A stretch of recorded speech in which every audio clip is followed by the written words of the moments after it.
Hello students, UPSC civil services exam की दृष्टि से ये प्रश्न अत्यंत ही महत्वपूर्ण है।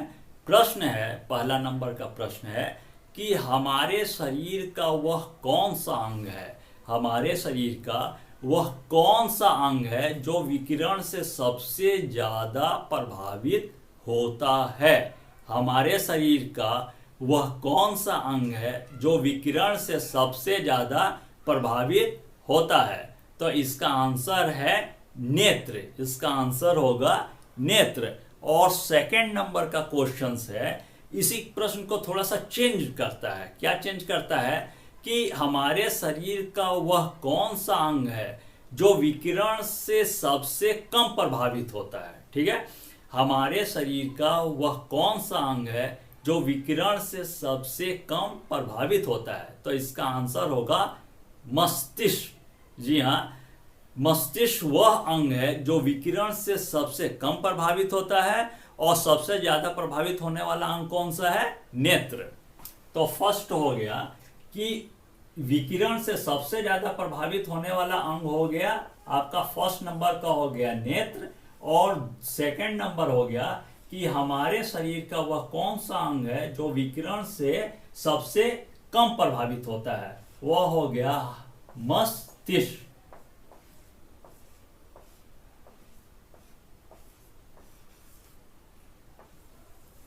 थर्ड क्वेश्चन है कि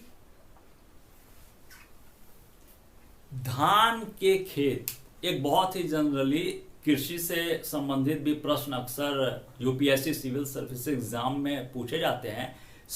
कृषि से संबंधित प्रश्न भी पूछे जाते हैं कि, और प्रश्न है कि धान के खेत से कौन सी गैस निकलती है। और इसी को थोड़ा सा चेंज कभी कभी कर देता है कि दीमक की बाम्बी से वह कौन सी गैस है जो निकलती है। तो इसका आंसर है मीथेन। ठीक है, ध्यान दीजिएगा कि धान के खेत, या इसी को चेंज करता है कि दीमक की बाम्बी से कौन सी गैस मुख्य रूप से निकलती है। कौन सी गैस निकलती है? वह है मीथेन। तो थर्ड मैंने बताया कि धान के खेत और दीमक की बाम्बी से निकलने वाली गैस है मीथेन।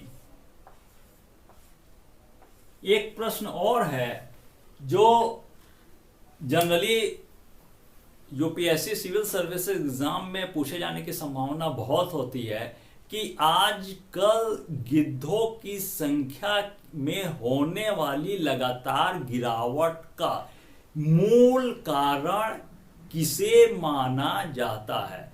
तो इसका आंसर होगा डिक्लोफिनेक। इसका आंसर है, चौथे क्वेश्चन का आंसर हो गया डिक्लोफिनेक। क्या हो गया? डिक्लोफिनेक।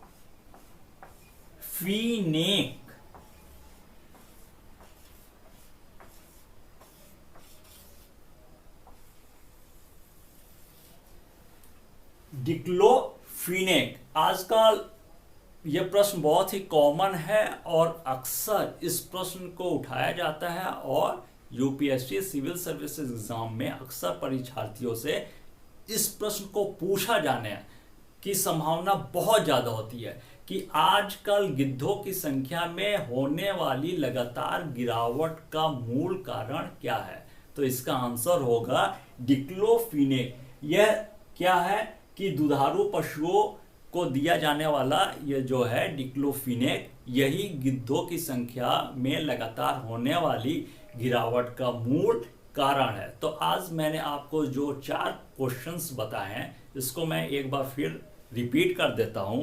पहला प्रश्न क्या बताया कि विकिरण से सबसे ज्यादा प्रभावित होने वाला हमारा शरीर का कौन सा अंग है, वह हो गया नेत्र। और विकिरण से सबसे कम, ध्यान दीजिएगा कि विकिरण से सबसे कम प्रभावित होने वाला हमारे शरीर का कौन सा अंग है, वो हो गया सेकंड नंबर पर, जैसा कि मैंने बताया है, मस्तिष्क। थर्ड नंबर है आंसर मीथेन। और प्रश्न क्या है कि वह प्रश्न है कृषि से संबंधित, क्योंकि यूपीएससी सिविल सर्विसेज एग्जाम में अक्सर कृषि से संबंधित भी प्रश्न, कोई न कोई प्रश्न पूछे जाने की संभावना बहुत ज्यादा होती है। और प्रश्न है कि धान के खेत से, या इसी को चेंज करता है, दीमक के बाम्बी से कौन सी गैस निकलती है? तो मैंने आंसर क्या बताया है? मीथेन। और चौथा है डिक्लोफिनेक, ये आंसर है। और प्रश्न है कि आजकल, प्रश्न क्या है कि आजकल गिद्धों की संख्या में होने वाली लगातार गिरावट का मूल कारण किसे माना जाता है? तो मूल कारण किसे माना जाता है? मूल कारण है डिक्लोफिनेक। यह दुधारू पशुओं को दिया जाता है और यही गिद्धों की संख्या में होने वाली गिरावट का मूल कारण क्या है? डिक्लोफिनेक। तो ये जो 4 प्रश्न मैंने बताए, यह यूपीएससी सिविल सर्विसेज एग्जाम की दृष्टि से बहुत महत्वपूर्ण है।